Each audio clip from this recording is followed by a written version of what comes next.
There are things in this world that don't have a direct answer. At this point, I would probably cue the really deep and inspirational music, cue the title card of Do They Live Among Us, or something like that. And I would try to make some massive, grandiose statement about how cryptids are just the best thing in the world, but that's not what I'm doing here. The purpose of this video today is to look at 3 specific encounters within the United States and show how sometimes it's okay when it comes to mysteries to just throw your hands up and accept that you've hit a dead end and there isn't going to be a good answer. That's at least the point of this video today. Now, unlike my previous videos, I'm not going to be as in-depth about the specific stories, but more so about the circumstances and how we come to this conclusion of there is no correct answer. So join me today as we discuss mysteries of America, specifically mysteries that don't have an answer. The Van Meter monster story goes like this. It was sighted between September and October of 1903. All the people that witnessed it were respected members of the Van Meter town, and the sightings ended with the locals forming a mob, blowing up the mine, and then the creatures never be seen again. Now, there are a couple details with this creature. For one, it being humanoid in size, it having a beak, and most importantly, the thing that sets it apart from a lot of flying humanoid instances is that it had a horn that emitted a light from the top of its head. That's the big thing that makes this creature a lot different from things like Mothman, Owlman, or any of your other flying humanoid cryptids. It had a light, and it shined on anyone that saw it. Additional things to note, it seemed to be bulletproof, as there were multiple occurrences where it was sighted, shot, and nothing really came of it. Heck, even when they went to go blow up the mine, they initially shot at it and one of its alleged offspring, and that seemed to do nothing. Another big thing that people don't discuss, but what I find interesting, is the creature never attacked anyone. All it did was either hop from rooftop to rooftop, or just shine its light into windows when people were trying to sleep. This is interesting because people responded with violence, and the creature did not retaliate with violence, despite the fact that it seemed bulletproof. The other big thing that makes this interesting, and why this is the first one on our list, is it basically stopped being seen after the mine was blown up. Once that happened, the creature was never seen again. So what do I make of this? Well, first and foremost, if this thing happened, this was not misidentification. If this actually happened, the way people said it happened, we're looking at something that's either a completely new species of animal, or something that goes into the realm of extraterrestrial, spiritual, or otherwise some form of paranormal that doesn't exist within the realm of science currently. The consistency with the reports of this creature lead me to think that this was not misidentification, because everybody in the town said the same thing. There was no diversity within the reports, it was all the same thing. Humanoid shape, big black body with wings, beak, and a light coming out of a horn on the top of its head. This is the first thing that I find interesting, because in a lot of cryptid reports, even another cryptid that appears within this video, there's some level of diversity with the reports. I think Bigfoot and Mothman are your biggest examples of this, because not everybody drew them the same when asked to sketch, but everyone within this case reported the same thing. Having that said, on the notion of this being a hoax, which is really the big contender with the Van Meter visitor, or the Van Meter monster as you like to call it, people seem to be in the camp of this was either something paranormal or this was a complete hoax fabricated by the town. And people go into that by saying that there's really no evidence to say that this happened outside of the documented records that people said they saw it. Now, initially, I do find that suspect, as, yeah, there's no footprints, there's no proof that you actually shot it. The only proof that's here is that the mine no longer functions, and there are newspaper clippings that said that it happened. Now, do I believe that this was a hoax? I want with all my heart to say that this is a hoax. I really do. Because that's the most logical answer I can come up with here. But I can't in good conscience say it's a hoax because there's no motive for this. A lot of people go off the speculation that, oh, they were trying to drum up tourism. The economy was really bad within Van Meter, so they concocted this elaborate scheme to get people to come visit. The problem I have with that is not only did that not work, not only did that not happen, but the instant people reported it within the newspaper, outside sources got wind of it and called it a hoax immediately. So why then go through the trouble of continuing to say that it happened if everybody's already calling you crazy? Why go through the trouble of blowing up a mine if everybody already thinks that this is a hoax? Not to mention the fact that the people involved with this, like, one of them at the minimum was a doctor. These were people in high standing. That is a consistent thing throughout this story. The people who witnessed this were in high standing. Now, could that be a lie? Yes, absolutely that could be a lie. But I'm here as someone who likes to give people the benefit of the doubt. I like to assume that people aren't necessarily liars. So, the only way that the hoax theory works is if everybody involved not only all collaborated with themselves beforehand and got their story straight, proceeded to then lie to the police about shooting off their guns, and then managed to rally a mob, or if they didn't rally a mob, and that was just another part of fabricating to the news, they all knew that this was just going to make them look like town crazies. And they just rolled with it. And something about that, to me, doesn't really add up. There isn't a reason. A lot of hoaxes have reasons. You can look to the infamous Nessie photo, or heck, some of the hoaxes with Bigfoot, and you can see that there's a very clear motive. It's popularity.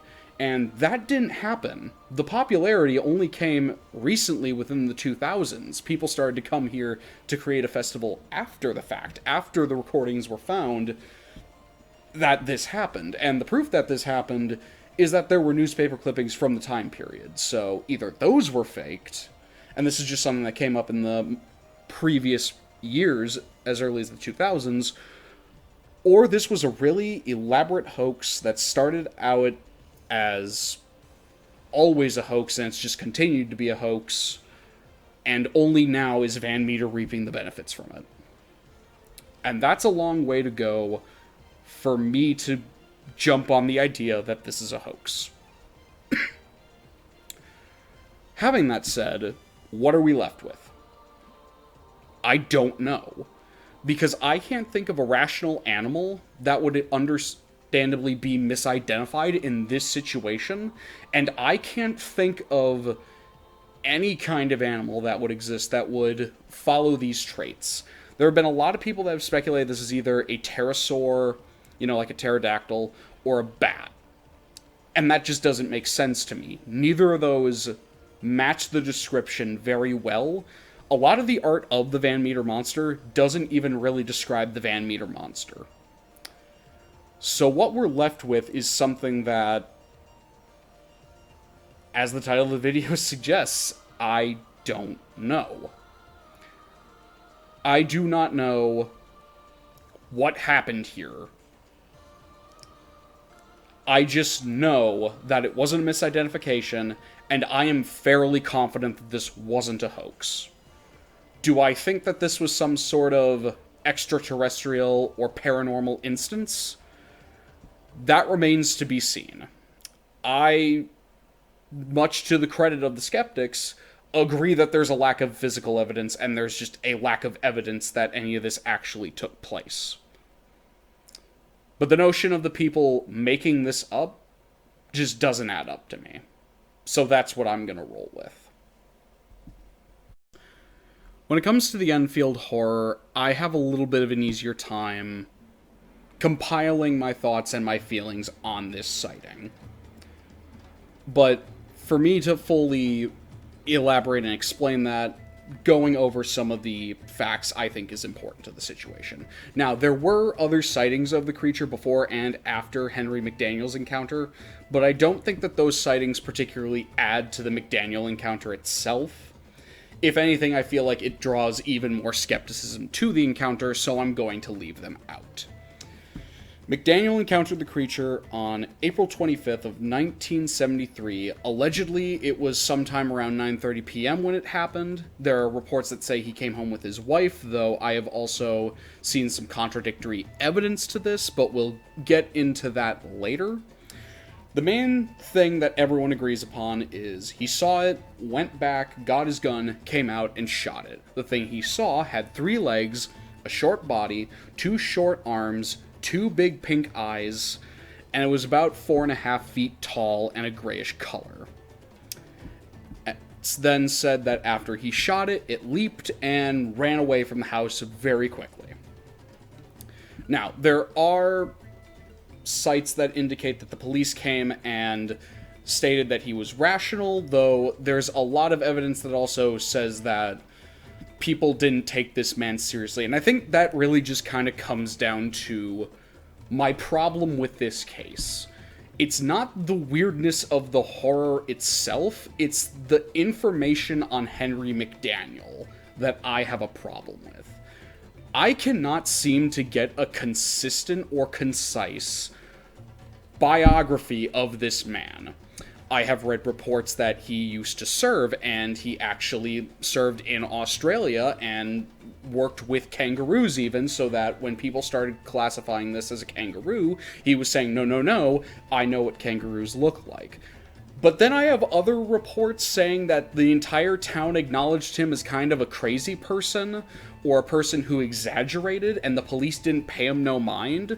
But then you have other reports later on that when people started showing up, the police said, hey, shut up about that, which, first off, you can't tell a citizen to not say something. That's illegal, which that leads to another bit of criticism I have with the whole story. The fact of the matter is that there's even, conflicting accounts of whether McDaniel's married or not. The only thing that has remained consistent through my multiple different sites of looking up the Enfield Horror case is the description of the Enfield Horror itself. Which leads me to think that Mr. McDaniel saw something. I 100% think that he saw something. My problem is the authenticity of Mr. McDaniel makes this case a little bit hard for me to analyze. And I spent a good amount of time racking my brain as to how to approach this, and I think I'm going to approach this as such, because the description of the creature itself, there is no misidentifying that. I don't care how much you insist that this is a kangaroo. This is not a kangaroo, and whatever Mr. McDaniel saw, if he saw something, it was not a kangaroo. Also, the theory that this was, mass hysteria, no, it was not. People were just showing up to shoot a monster. Nobody was really scared, and a lot of people were just calling Mr. McDaniel a liar. So the notion that people were scared of this thing, or that people were taking this thing seriously, a lot of news and media outlets of the time really showcased that people were not taking this seriously. People were not taking Mr. McDaniel seriously, and there's a lot of evidence to indicate that Mr. McDaniel was not a credible witness. So the notion of this being mass hysteria, if we're going off the notion that Mr. McDaniel isn't a credible witness, is stupid. So to anyone who quotes this as being mass hysteria, you're just wrong. I'm going to be completely honest with that. Now, do I think Mr. McDaniel is a credible witness? I don't know, and that's where I hit a roadblock when talking about the Enfield Horror. There is a lot of conflicting evidence that says he is and he isn't a credible witness, and I don't know what to believe because I have nothing to really back up either one of them. There's just a lot of people saying that either he's essentially the local crackpot, he's kind of a kook. There's even, conflicting evidence regarding whether he's married or not. Some people say he's a single dad, some people say he's not, he came home with his wife. And there's evidence to suggest he served in the military down in Australia, but then it comes into question of, okay, what was he doing down there? And I don't know any evidence regarding that. But on the other hand, it seems like there's a lot of people taking him seriously enough that people are classifying this as a case of mass hysteria, all cultivated by this one guy, to the point that the police are telling him to not talk about it. So what's the truth here? Is Henry Mcdaniel a crackpot that nobody should listen to, and then everything else that came after this is just skeptics trying to add on in terms of what this thing was? Or is Mr. McDaniel a credible witness, the cops are telling him to shut up because he's a credible witness, and then the skeptics are lying to my face about this being mass hysteria, because how could this be mass hysteria if it's coming from a credible source? That's my problem with this case. It all stipulates from, is Mr. Henry McDaniel a liar or not? And I am not someone who's going to judge a singular person. Now, if there was evidence to push this one way or the other, then I would be much more confident in calling him a liar or not. But since there's enough conflicting evidence for both sides, I just kind of hit a brick wall with this case. I can definitively say, much like Van Meter, this was not misidentification. There is no way that someone would point-blank aim at something like this and misidentify it as something like a kangaroo. That's just not happening. Do I think that Mr. McDaniel made this up? I don't know. Is it possible, and does he have something to gain from it? Maybe.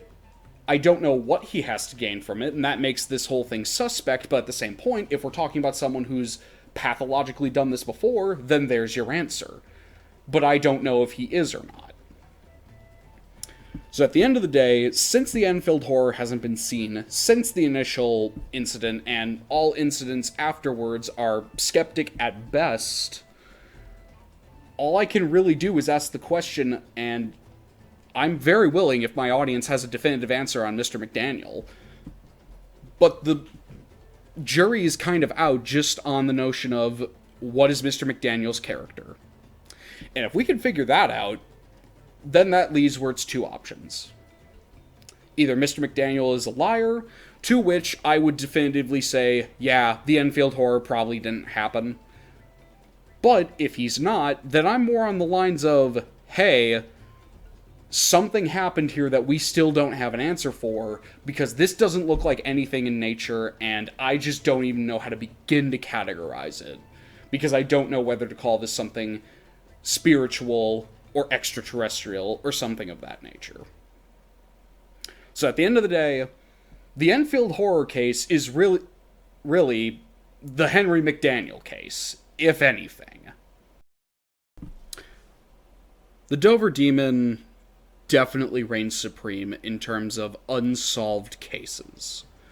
Sure, you have things like Mothman, sure you have things like Bigfoot, things like that, where they technically aren't solved. But when it comes to the Dover Demon, I do not think there's an actual answer here. For context, the Dover Demon was spotted in Dover, Massachusetts in April of the 1970s, specifically 1977, by 3 individuals who all saw it late at night.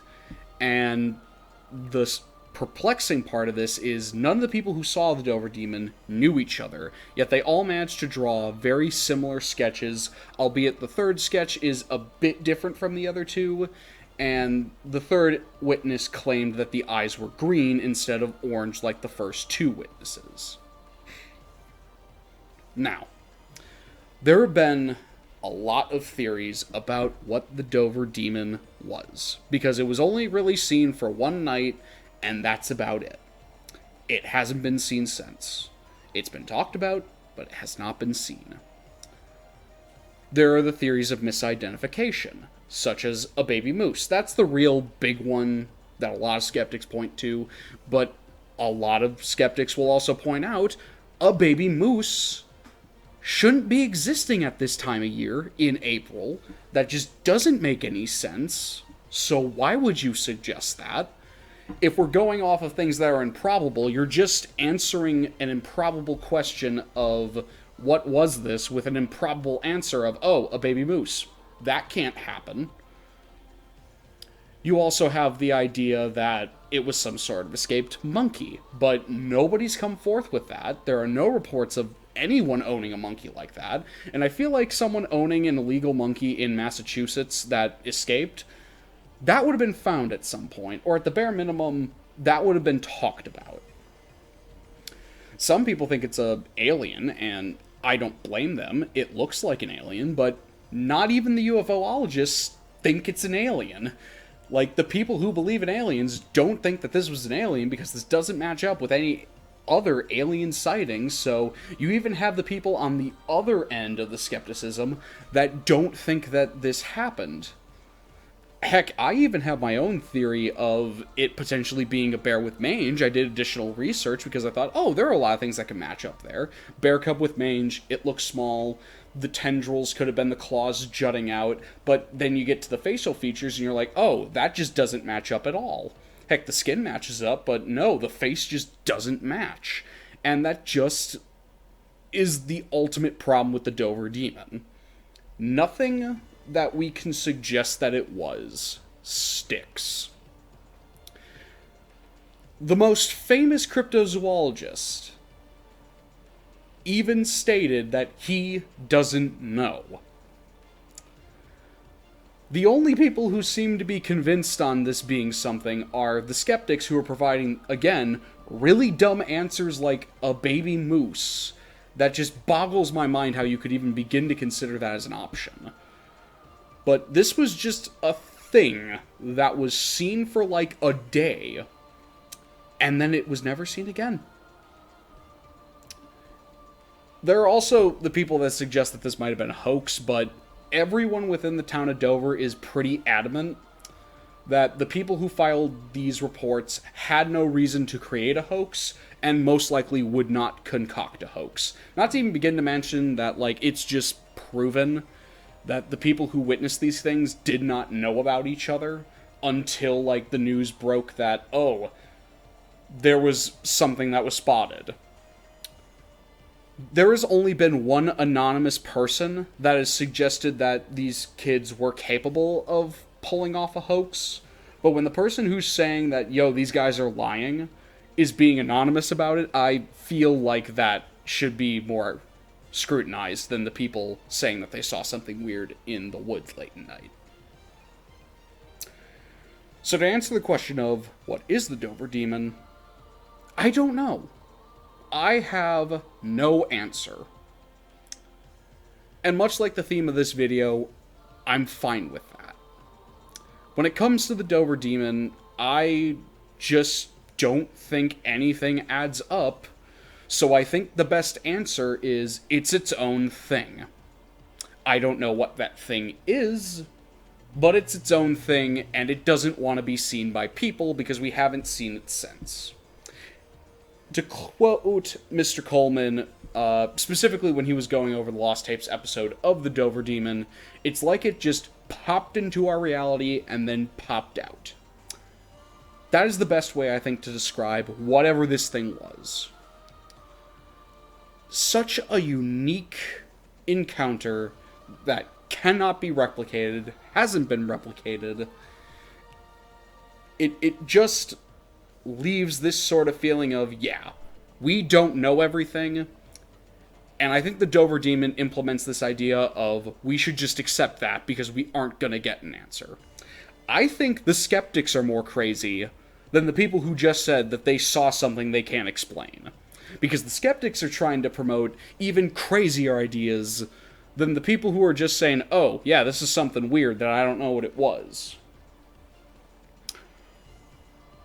At the end of the day, the Dover Demon will probably remain one of the biggest mysteries within America. Well, not the biggest, but definitely a big mystery within North America. And I have to give respect to that. That is impressive. That over the course of one night, this thing rocked Dover for essentially the rest of Dover's existence. Because that's all Dover's really known for at this point, is the Dover Demon. And if one of your biggest contributions to American lore is a creature that essentially promotes the notion of you're never gonna know the answer to everything, I think that's worth something. So what was the point of this video? I think ignoring all the heated problems that I have with skepticism, the biggest takeaway I'm gonna get is that sometimes life just doesn't have answers. And you know what? Regardless of how deep that sounds in connection to a video about cryptids like the Dover Demon, I still think there's something to that. I think it's okay for us as people to not always have an answer. I think it's okay to sometimes just look out and accept that we don't know everything and we can't explain everything. And I think that's fine. I'm at least willing to accept that. The other thing I definitely took away from this is when it comes to, like, grind sets of how to live, I weirdly vibe with the Dover Demon's mindset of pop up for like a day or two and then just leave. I weirdly respect that, and I'm probably going to do that now. I'm going to go back into the woods where I came from and not post for God knows how long, a whole year? Yeah, sure, why not? You might not even ever see me again. Who's to say, really? This has been Solomon Pleasant, and I'm still working out how to end a video. Go check out Smog's channel. Smog the DM's really cool. And after I emerge from my long stay in the woods, hopefully I'll see you again soon with a cool and fresh new video.